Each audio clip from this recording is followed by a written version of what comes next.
Hello, and a very warm welcome to Just About Earth.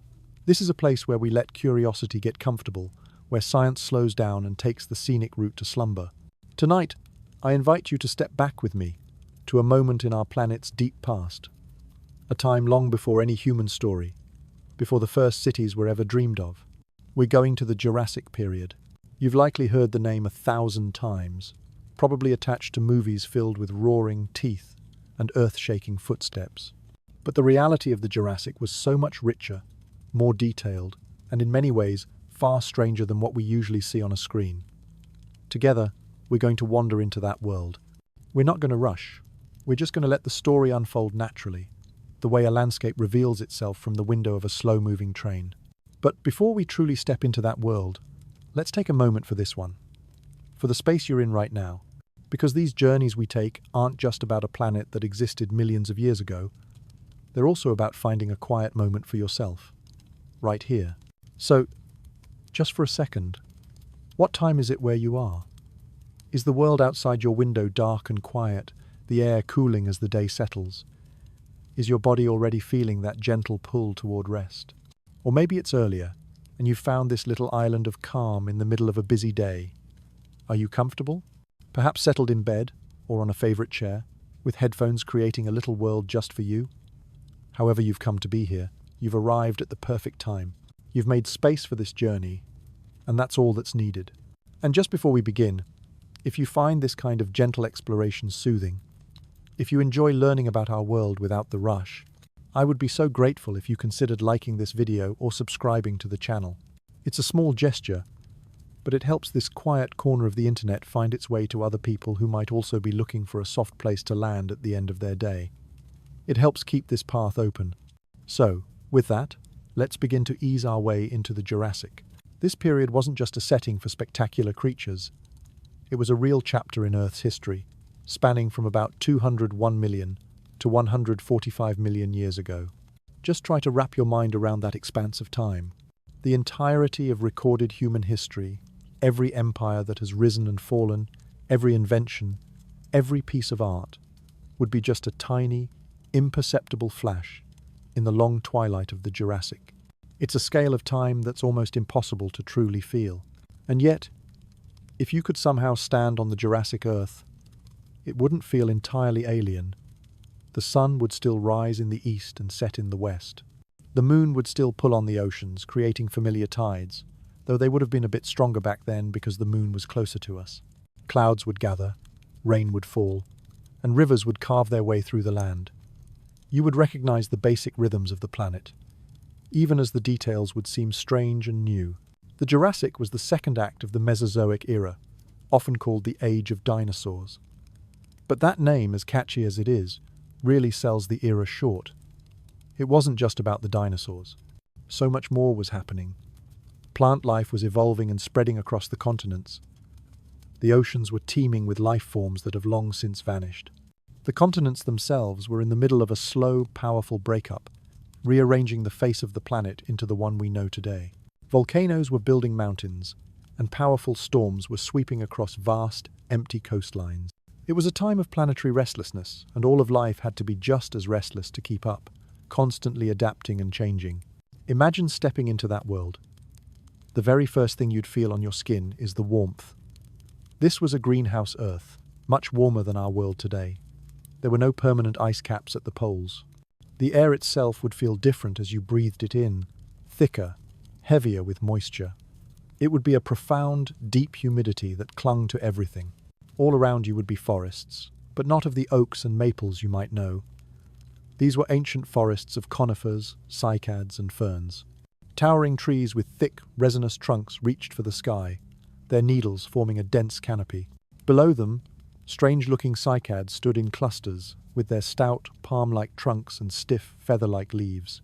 And covering the ground, in every open space, were vast carpets of ferns, spreading out like a green sea. There was no grass yet. The world was green, but it was a deeper, wilder shade of green than what our eyes are used to. As your eyes adjusted, you'd start to see movement. A branch high in a conifer sways, not from the wind, but from the weight of something massive pushing past it. You might see a long, powerful tail swinging through the ferns, or a graceful neck arching up to pull leaves from a high branch.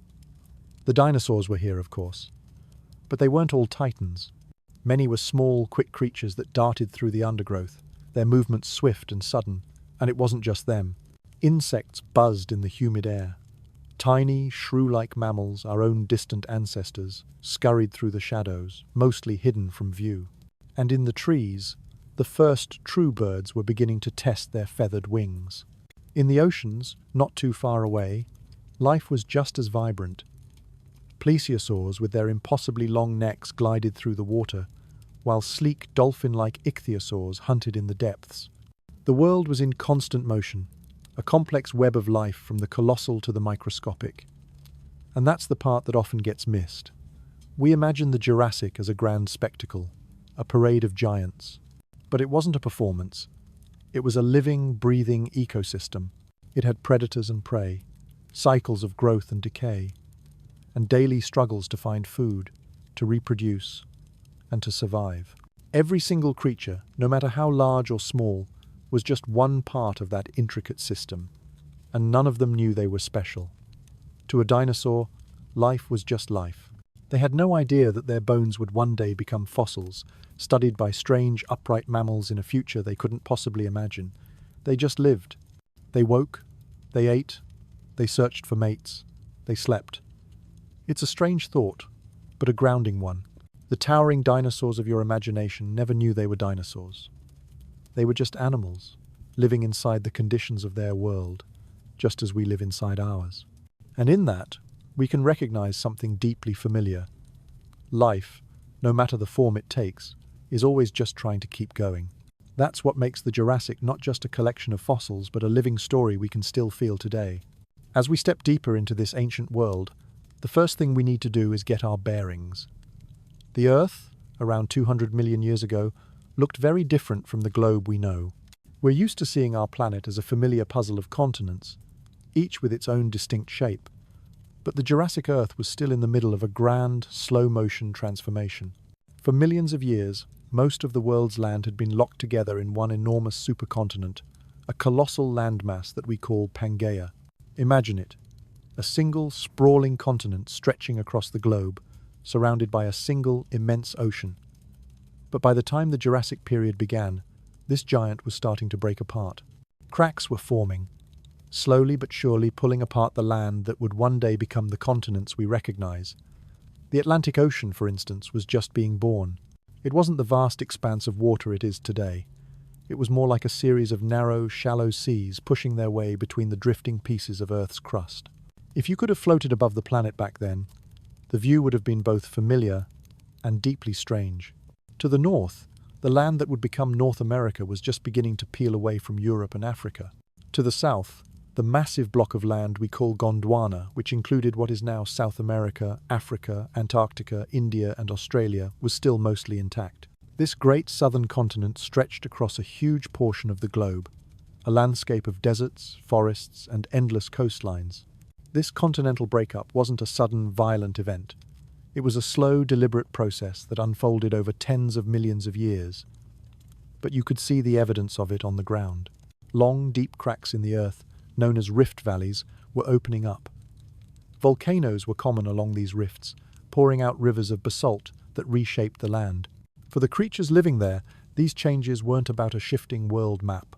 They were about new coastlines appearing where there had been none, new rivers carving their way through the land, and mountains slowly rising where the ground had once been flat. To a sauropod making its way through a forest, the drift of continents would have been invisible. But these slow changes were setting the stage for the world we live in today. The climate of the Jurassic was also profoundly different. Because all the land was clustered together, the interiors of these vast continents were often places of extreme temperatures. Huge deserts stretched across these regions, baking in the sun during the day and growing cold at night. But along the coasts and near the newly forming seas, it was a different story. Warmth and humidity were the norm. And unlike today, the poles were not covered in ice. Instead, they were mild and temperate, home to forests rather than frozen wastelands. Imagine a world where green forests reached almost to the very top and bottom of the globe, unbroken by polar ice. That was the Jurassic Earth. The atmosphere had much higher levels of carbon dioxide than we have now, which trapped heat and kept the planet in a constant greenhouse state. This warmth supported an incredible amount of plant life. Forests grew thick and tall.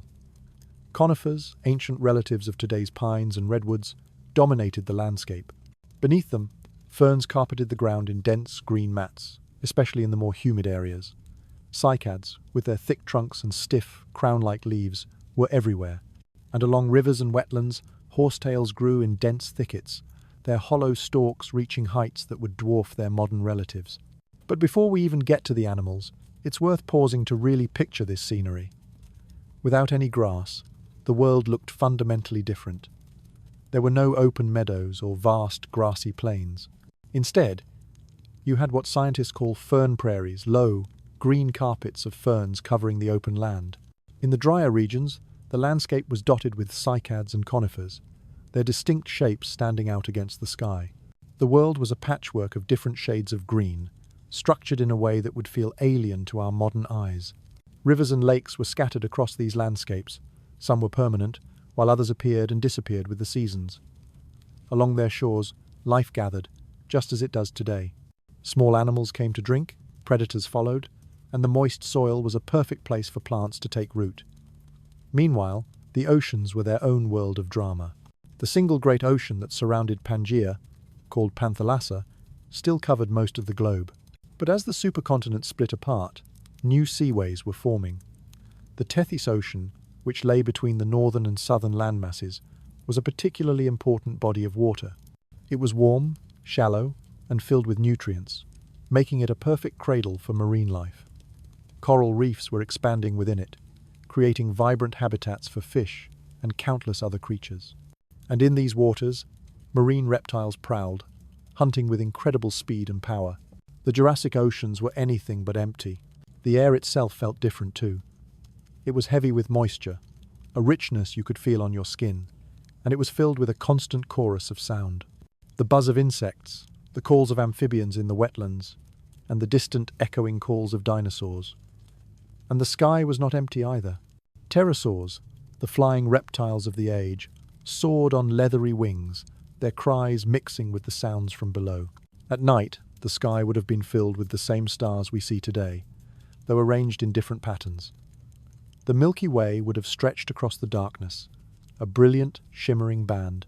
But the moon was closer to the Earth back then, so it would have appeared larger in the sky, and its pull on the tides would have been stronger.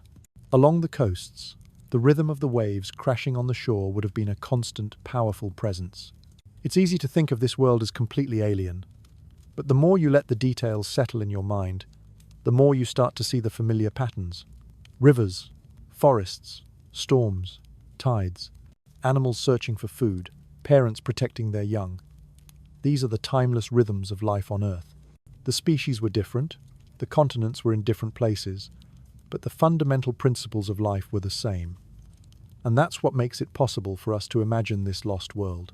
You don't have to invent something entirely new. You just have to shift the details. This was the stage upon which the great animals of the Jurassic made their entrance. They weren't separate from this world. They were a part of it. Their lives were shaped by the plants, the rivers, and the climate. And in return, they shaped those environments themselves. The sauropods that ate from the treetops pruned the forests in a way that let sunlight reach the ground, allowing other plants to grow. The predators that hunted kept populations in balance. When you look at a fossil in a museum, you're seeing just one piece of this incredible, interconnected network, frozen in stone.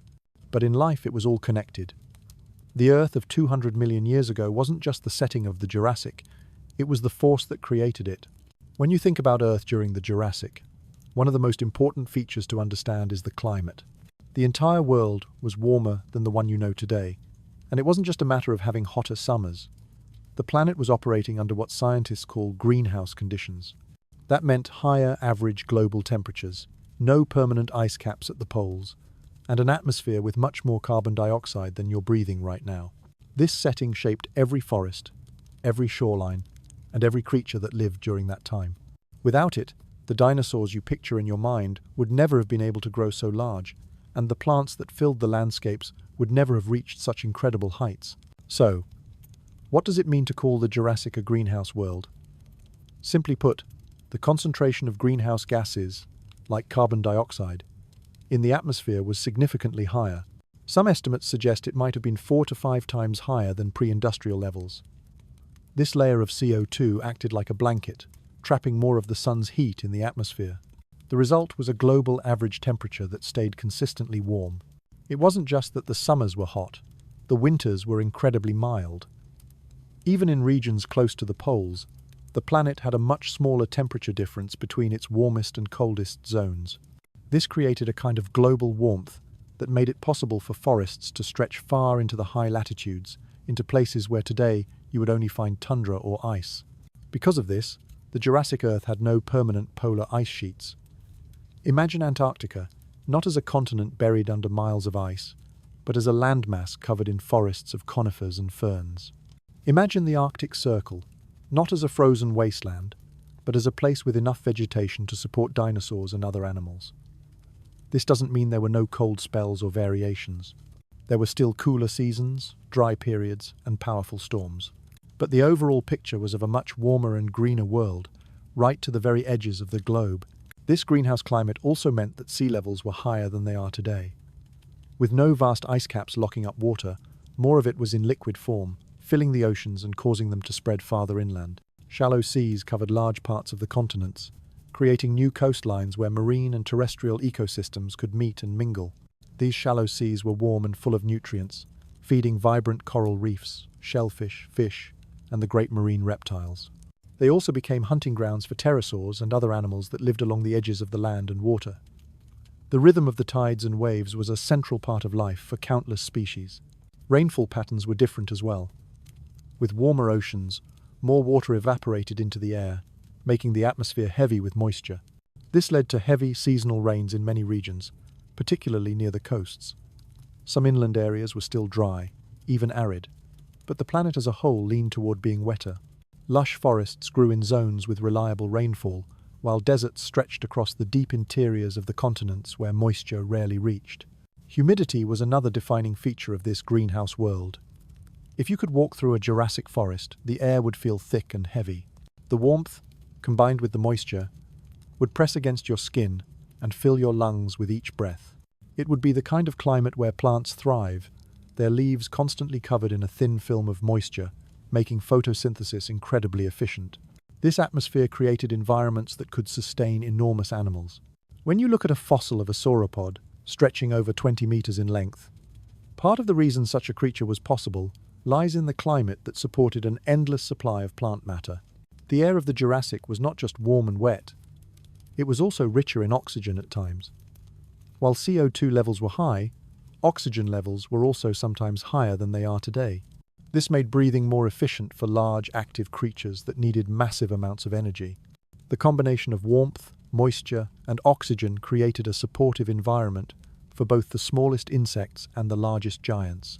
The skies themselves would have carried evidence of this climate. Clouds would have formed frequently, building into massive thunderheads that dropped heavy, drenching rains. Lightning storms would have swept across the coasts and valleys, the sound of thunder a familiar part of the soundscape. Between the storms, the sun would have poured its heat onto the land. The greenhouse conditions of the Jurassic also helped to stabilize ecosystems. With less extreme shifts between warm and cold seasons, plants could grow continuously in many areas.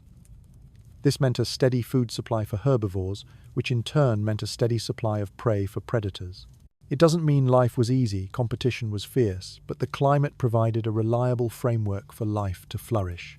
When you imagine standing in that world, picture the heat pressing lightly on your skin, the air moist and rich, the forest around you alive with the vibrant green of constant growth. Picture the sky building with clouds, releasing a sudden, heavy rain that soaks the ground, feeding the ferns and cycads and filling the streams. That was the reality of the Jurassic atmosphere. It shaped every breath, every meal, and every movement of the creatures that lived under it. The greenhouse climate wasn't just background scenery, it was the engine that powered the age. It made it possible for plants to cover the continents, for herbivores to grow to enormous sizes, and for predators to thrive. It shaped everything. When you picture Earth as it existed about 200 million years ago, One of the biggest differences from today was the way the continents were arranged. We often take the shapes on our modern globe for granted. Africa looks the way it does. South America has its familiar outline, and North America sits like a great wedge above them. But in the Jurassic, those familiar pieces of land were still fused together, part of something much, much larger. That supercontinent was called Pangaea, and although it had been around for millions of years, by the early Jurassic, it was beginning to break apart. That process, as slow as it was, became one of the most important events in the history of life on Earth. Pangaea stretched almost from pole to pole. Imagine a single landmass so vast that it combined nearly all of today's continents into one. On one side of it lay a single enormous ocean, Panthalassa. On the other, tucked between the northern and southern sections of the supercontinent, lay the Tethys Ocean, narrower, but vitally important as a cradle for marine life. When this colossal continent began to fragment, it wasn't a matter of huge chunks suddenly snapping off and drifting away like icebergs. Instead, deep within the Earth, intense heat from the mantle was driving powerful convection currents. Those currents pushed up against the tectonic plates above, and where the stress became too great, cracks formed. Over time, those cracks widened into deep rifts, and those rifts filled with molten rock that cooled to form new crust. That's how new oceans were born. The Atlantic Ocean, which today separates the Americas from Europe and Africa, had its origins in this Jurassic rifting. At first, it wasn't an ocean at all, just a series of long valleys slowly opening up, sometimes flooded by seawater, sometimes filled with lava flows. With every million years that passed, the separation grew wider. The familiar coastlines of Brazil and West Africa, which once fit together like perfect puzzle pieces, were only just beginning to drift apart. If you had been standing there, you wouldn't have seen continents racing across the globe. You would have seen long, deep valleys with steep cliffs, with volcanic activity smoking along their edges and shallow seas pooling in the gaps. This movement had profound consequences for the planet's climate and ecosystems. While Pangaea existed, it created enormous continental interiors that were often incredibly dry and inhospitable. When land stretches too far from the moderating influence of the oceans, rainfall has a hard time reaching the center. This meant vast deserts were widespread in the heart of Pangaea. But as the continent split, new coastlines formed, new seaways developed, and the climates in many places became much milder. Areas that had once been arid became wetter, allowing forests and abundant vegetation to grow. This, in turn, provided more food and habitats for animals, fueling an explosion of evolutionary diversity. The separation also created barriers where none had existed before. When all the land was connected, animals and plants could, in theory, spread across vast ranges. But as seas formed between the drifting land masses, populations were divided. Isolation is one of the key drivers of evolution. Once groups of animals are separated, they begin to adapt to their own local environments. Over millions of years, they become distinct species. The splitting of Pangaea set the stage for this process, ensuring that different parts of the world would eventually develop their own unique castes of creatures. Volcanic activity was closely tied to this rifting. As the plates pulled apart, magma surged up to fill the gaps. This produced enormous lava flows that stretched for hundreds of kilometers, leaving behind layers of basalt that we can still see today in places like eastern North America and northwest Africa. The eruptions also released tremendous amounts of gas into the atmosphere, including carbon dioxide, which fueled the greenhouse climate of the Jurassic. They shaped the local landscapes, raising plateaus, building ridges, and altering the flow of rivers. For the animals living nearby, these eruptions were both destructive and transformative. As the supercontinent separated further, two main landmasses began to emerge. To the north was Laurasia, which included what would become North America, Europe, and Asia. To the south was Gondwana, which held South America, Africa, India, Antarctica, and Australia. Between them, the Tethys Ocean continued to widen. This division wasn't clean or sudden. Land bridges still remained in some places, allowing animals to move between certain regions. But the outlines of the world we know were beginning to take shape. It's worth pausing to imagine what this would have felt like if you lived in the middle of it. Standing in what is now eastern North America, you might have seen a long valley stretching to the horizon, filled with lakes and ringed by volcanoes. The air would smell faintly of sulfur after eruptions, and the ground would occasionally shake with tremors. Forests would regrow quickly in the fertile volcanic soils, and dinosaurs would move through them, browsing and hunting. Further south, along the margins of the Tethys, the scene would be very different. Warm, shallow seas would lap at sandy shores, coral reefs shimmering just beneath the surface, and marine reptiles surfacing for air before diving back down. Generations of animals lived and died with no awareness of the slow continental drift carrying them apart from their relatives. Yet those movements were reshaping their futures. Populations that had once mingled freely became isolated, and over millions of years, that isolation produced new forms of life. This process explains why, later in the Mesozoic, the dinosaurs of South America looked so different from those of Asia or North America. The breaking of Pangaea set in motion the regionalization of ecosystems that still defines our planet today. The evidence for this event isn't just in rocks and fossils, it's in the very outlines of the continents. When you look at a map and notice how the bulge of South America fits so neatly against the curve of Africa, you're seeing the legacy of Pangaea's breakup. Those shapes are the scars of the great split that began in the Jurassic. The Jurassic was not only a time of shifting continents, it was also the beginning of new oceans taking shape, changing the face of the planet in ways that would ripple forward through every age that followed. Water has always been one of Earth's most powerful forces. It carves valleys, shapes coastlines, regulates climate, and provides a home for countless forms of life. During the Jurassic, as the supercontinent of Pangaea broke apart, new pathways for water opened, and the oceans responded by creating new currents, new coastlines, and new opportunities for life to expand. For millions of years before this period, much of Earth's surface had been dominated by that one massive ocean, Panthalassa. It stretched almost unbroken around the globe, surrounding Pangaea. But once the great landmass began to fragment, water rushed into the gaps, forming new seas and reshaping old ones. The Tethys Ocean, wedged between the northern and southern parts of the breaking continent, was one of the most biologically important regions of the Jurassic world. It was warm, shallow, and full of nutrients, and it served as a nursery for countless species. Coral reefs spread across its margins, building complex, vibrant underwater cities that housed fish, mollusks, and invertebrates of every description. And swimming above these reefs were the true rulers of the Jurassic seas, the marine reptiles. The most iconic of these were the ichthyosaurs. They had first appeared earlier, but by the Jurassic, they had reached their peak. Their bodies were a stunning example of convergent evolution. Though they were reptiles, they looked remarkably like modern dolphins. They were streamlined and built for speed, with long, pointed snouts filled with sharp teeth, enormous eyes that helped them see in dim light, and powerful, crescent-shaped tails that propelled them through the water. Imagine a reptile the size of a bus, darting through the ocean, hunting fish and squid with breathtaking precision. They were among the fastest swimmers of their age, perfectly adapted for life in the open sea. Then there were the plesiosaurs. Unlike the ichthyosaurs, their bodies were something else entirely. They had broad, flat torsos and propelled themselves with 4 powerful flippers, using a motion that might have looked like flying underwater. Some species, the ones we often imagine, had incredibly long, graceful necks with small heads at the end. They could stretch these necks out into schools of fish, snapping up prey with quick, darting bites without having to move their entire bodies. Others had shorter necks and much larger, more powerful heads, built for crushing tougher prey. They were agile and controlled, efficient hunters that filled a different niche from the speedy ichthyosaurs.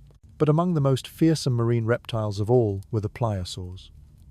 Closely related to plesiosaurs, these creatures were the apex predators of the Jurassic oceans. They had short, thick necks and massive heads filled with teeth as long as bananas, capable of crushing bone. Some grew to be enormous, true sea monsters that hunted anything they could catch, including fish, squid, and even other marine reptiles. Fossil evidence suggests they were the terror of the seas, as dominant in their environment as Tyrannosaurus would later be on land. Of course, these giants didn't swim in empty oceans. The seas were filled with fish in staggering numbers, providing the foundation of the food web. Early relatives of many modern fish groups swarmed in the waters, from small, schooling species to larger, solitary hunters that prowled the reefs. Sharks were there too. They had already been swimming in Earth's oceans for hundreds of millions of years, and in the Jurassic they continued to thrive, their adaptable forms allowing them to survive alongside the great marine reptiles. And then there were the ammonites. It's hard to overstate just how common these creatures were. These mollusks, relatives of modern squid and octopuses, lived inside coiled shells and floated through the water in huge numbers. They came in countless shapes and sizes, from just a few centimeters across to more than a meter in diameter. They were so widespread and evolved so rapidly that their fossils are now one of the key tools paleontologists use to date Jurassic rocks. In their own time, they were a vital food source, supporting fish, marine reptiles, and the pterosaurs that soared overhead. If you could stand on a Jurassic coast, the view would have been striking. The horizon would stretch across a warm turquoise sea. Waves would lap against sandy or muddy shores. You might see the sleek body of an ichthyosaur surface for a breath, before disappearing again into the depths. Ammonites, their beautiful shells catching the sunlight, would float in the shallows. Above, pterosaurs would circle, their leathery wings catching the sea breezes as they searched for fish. The air would smell of salt and rich, decaying vegetation, and the sound of the waves would mix with the sharp calls of the creatures that lived along the coast. The oceans of the Jurassic were never quiet. They were places of constant energy and competition, connecting ecosystems, dividing populations, and shaping the course of evolution. They were as central to life then as they are now. When you imagine walking across the land during the Jurassic, the very first thing that would surround you would not be the dinosaurs, but the plants. Before you ever spotted a giant sauropod or heard the call of a predator, you would be standing in landscapes defined by towering trees, sprawling ferns, and dense thickets of cycads. These plants created the framework for the entire ecosystem. They shaped the climate, they fed the herbivores, they sheltered the smaller animals, and they determined what kind of world the dinosaurs could even live in. If you stripped them away, the Jurassic world would simply collapse into silence. One of the hardest things for us to imagine is that there were no grasses yet. The great open meadows and savannas that feel so natural to us today were not part of the scenery. Instead, the ground was covered with layers upon layers of ferns. They spread like living carpets, filling the forest understory with their wide, feathery fronds. In open areas, they formed vast fern prairies that rolled across the land, a sea of green that would have stretched to the horizon. Moving through them would have been like pushing your way through fields of giant leaves. They thrived in the humid air, soaking up the moisture and warmth that the Jurassic atmosphere offered. Growing above them were the cycads.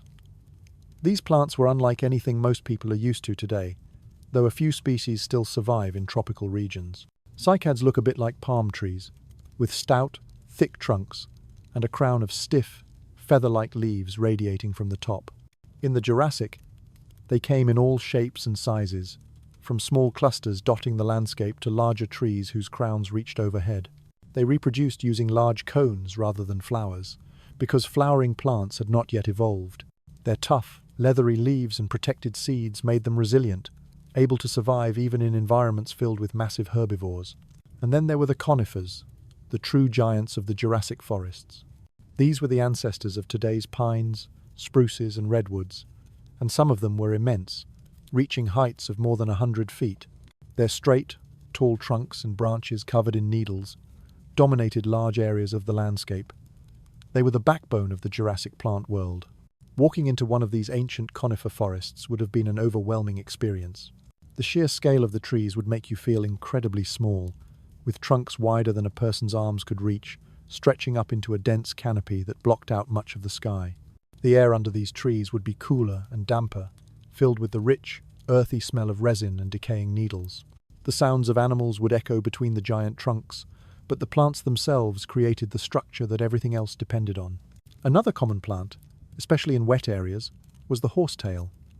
Today, their surviving relatives are small, delicate plants you might see along riverbanks. But in the Jurassic, horsetails could grow into dense, towering thickets, sometimes up to 30 feet tall. They formed thick stands in swampy areas, and along the edges of lakes and rivers, their segmented, hollow stalks providing cover for small animals and stabilizing the soil against erosion. It's important to remember that all of these plants existed long before flowers appeared on the scene. This means the landscapes of the Jurassic were overwhelmingly, profoundly green. There were no colorful blossoms, no fields of wildflowers, no fruit hanging from branches.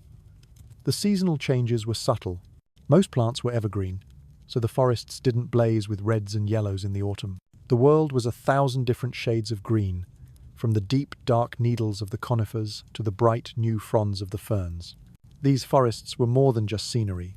They were the engines of the ecosystem. Herbivores fed directly on them, stripping leaves, chewing needles, and gnawing on branches. The incredible abundance of plant life is what made it possible for colossal animals like the sauropods to even exist. Without an endless supply of foliage, creatures stretching 80 feet long and needing hundreds of pounds of food every single day would have been impossible. The plants carried the weight of those giants, and in return, the giants shaped the forests. When a sauropod moved through a stand of trees, it pulled down branches, opened up gaps in the canopy, and let sunlight reach the forest floor. This created a constant cycle of disturbance and regrowth, shaping the very structure of the world around them. The presence of these vast forests also had a direct impact on the atmosphere. Plants are constantly exchanging gases with the air, taking in carbon dioxide and releasing oxygen through photosynthesis. With so much vegetation covering the planet, oxygen levels in the atmosphere rose. This higher oxygen concentration helped to support the massive bodies and active lifestyles of the dinosaurs. In a very real way, the forests made the giants possible. When you think of the Jurassic, it's tempting to let your imagination focus only on the teeth and claws of the dinosaurs. But without the ancient kingdom of conifers, cycads, ferns, and horsetails, those teeth and claws would have had nothing to bite into. The plants were the stage, the script, and the supporting cast for the entire age. Everything else, no matter how impressive, was completely dependent on them. If the plants were the foundation of the Jurassic world, then the dinosaurs were its living architecture. And when you think of the dinosaurs on land, there is one image that rises above all the rest: the sauropod. These were the long-necked, long-tailed giants, the largest animals ever to walk the earth. Their presence was so profound that entire ecosystems bent around their needs. When an animal stretches more than 20 meters in length and weighs dozens of tons, it doesn't just live in an environment, it transforms it.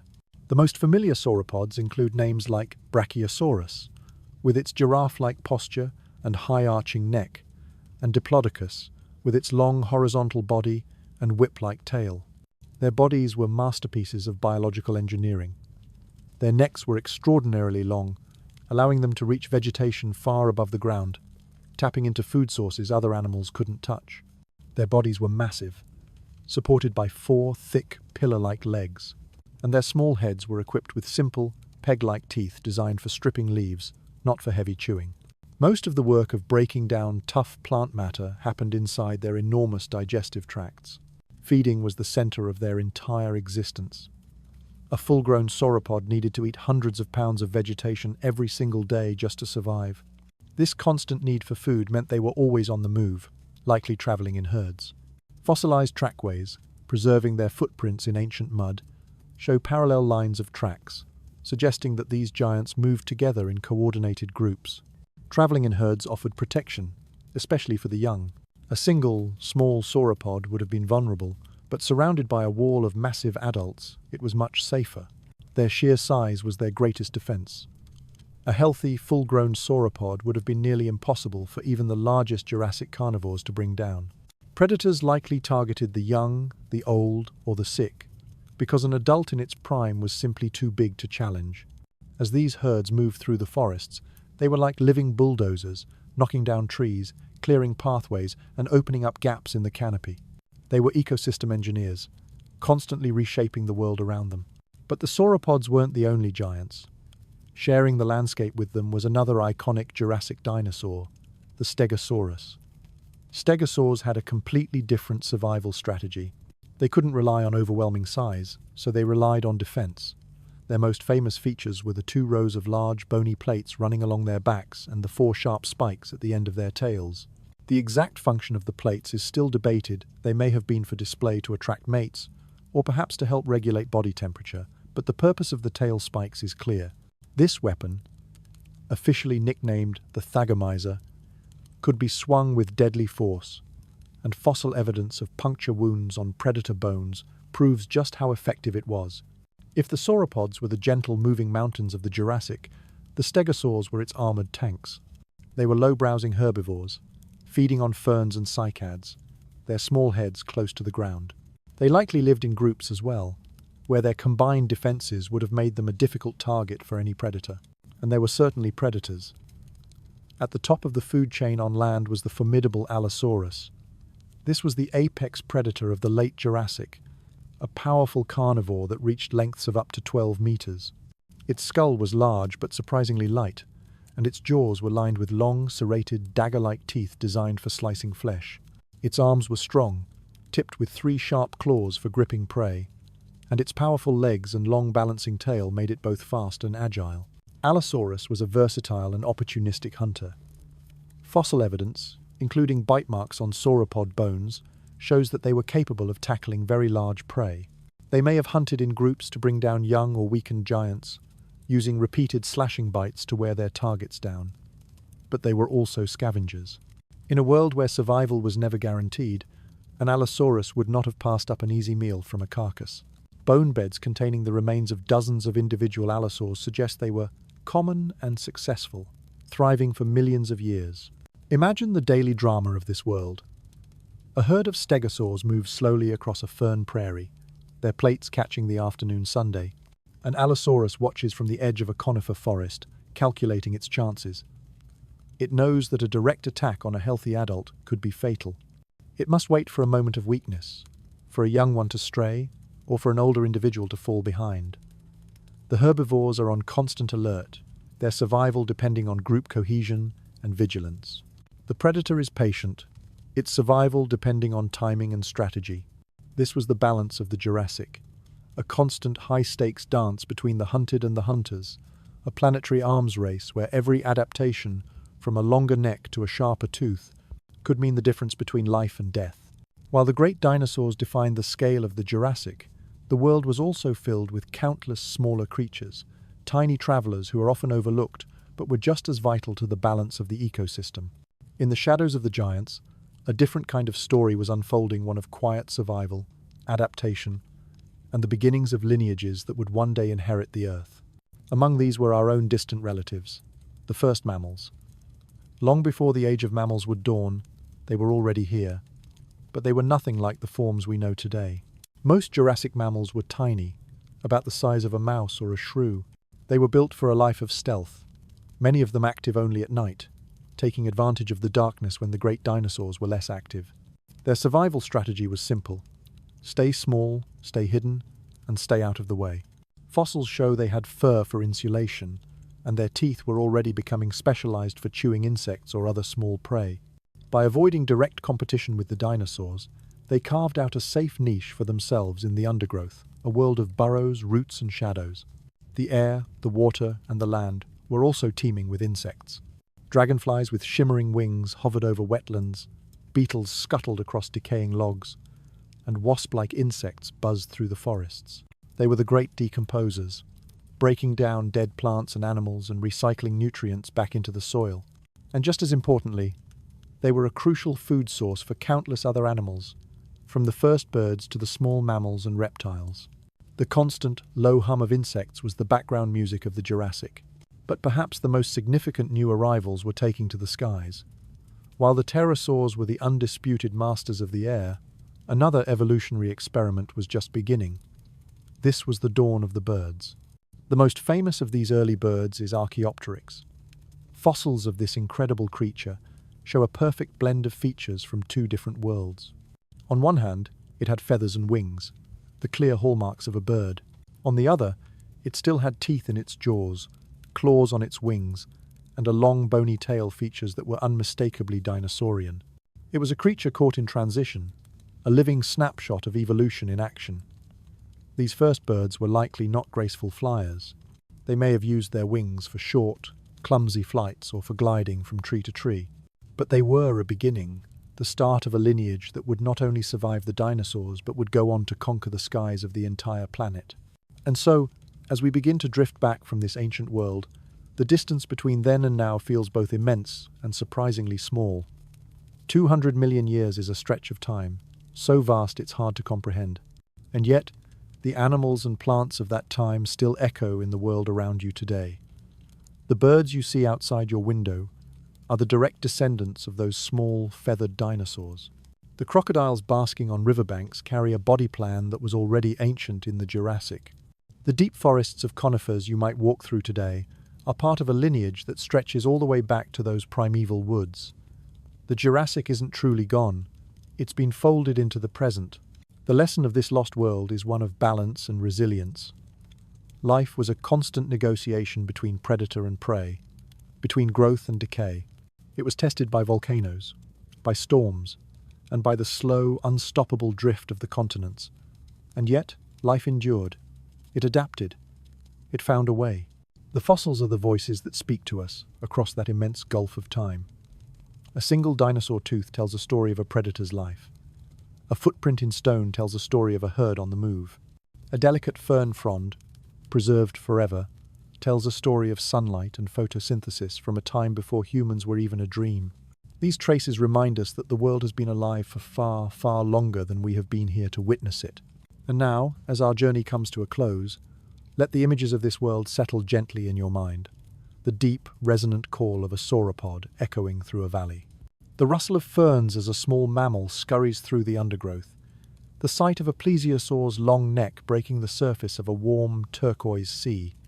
These moments are gone, but they are not lost. They are part of the long, unbroken story of our planet, a story that is still being written today. And you are a part of it too.